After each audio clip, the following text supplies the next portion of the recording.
Kita natin sa mga nangyayari, talagang demolition job. Sa politika, pag nangyari, plinano. No? Ang pagtigil sa impeachment, sa tingin ko, tinitingnan lang nila ang proseso. Sino sa mga legislators na kasama nila ang pwedeng tumimon sa ganong effort.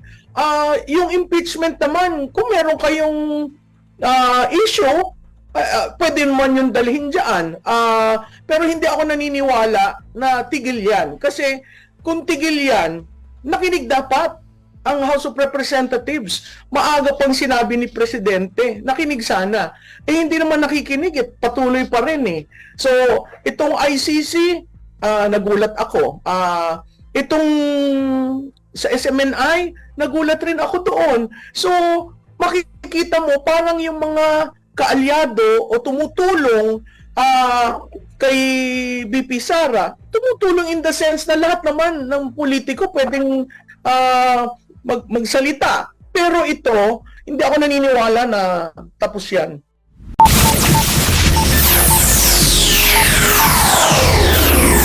Na-notice namin every Monday for the past 4 weeks, merong nangyayaring ganyan. Parang may planong sinusunod, pero piece by piece tinetest lahat yung pwedeng itapon sa kanya at kung paano magre-react siguro ang publiko, at the same time kung paano magagamit ang mga institusyon para siguro maabot yung kanilang objective. Makikita natin sa mga nangyayari, talagang demolition job. Sa politika, pag nangyari, plinano. No? Ang pagtigil sa impeachment, sa tingin ko, tinitingnan lang nila ang proseso. Sino sa mga legislators na kasama nila ang pwedeng tumimon sa ganong effort.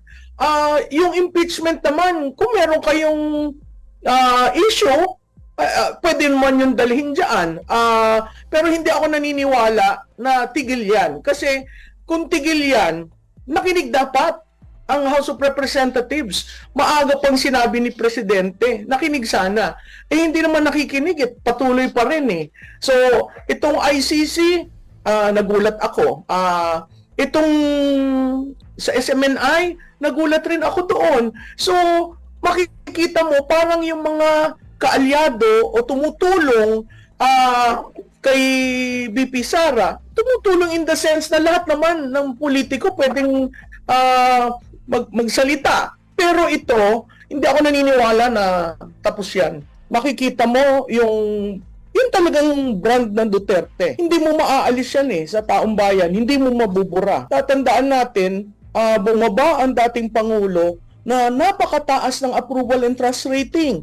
First in the history of Philippine politics na mayroong nagre-retiradong Pangulo na ganun kataas. Ngayon, yung ginagawa sa anak, ang telling doon na sa tingin ko ang taong bayan talagang tiningnan. Kung CIF lang, dapat binuksan lahat, di ba? Pero siya lang, yung tinira. Kaya yung sinabi ni dating Pangulong, huwag nyo naman ganyanin ang aking anak. Sa ordinaryong Pilipino, ramdam yon. Kaya hindi ko alam kung paano nila babalik na rin ang storya. Ang tingin ko, parang merong mga tao sa paligid ng presidente na talagang ayaw kay BP Sara. Ang problema nyo, tingnan nyo yung mandato. Ang mandato hindi mo pwedeng itabi. Si Speaker, walang mandato yan na katulad ng presidente at vice-presidente. May mandato siya as congressional representative. Pero yung pagkahalal sa kanya bilang speaker is the power of the plenary. Lahat sila bumoto. So, technically, hindi diretso yung mandato, hindi katulad ng presidente at vice-presidente. Imaginein mo, Admar, kung magkasama sila. No? Imaginein mo yung ekonomiya. Hindi stunt ang 20 pesos per kilo.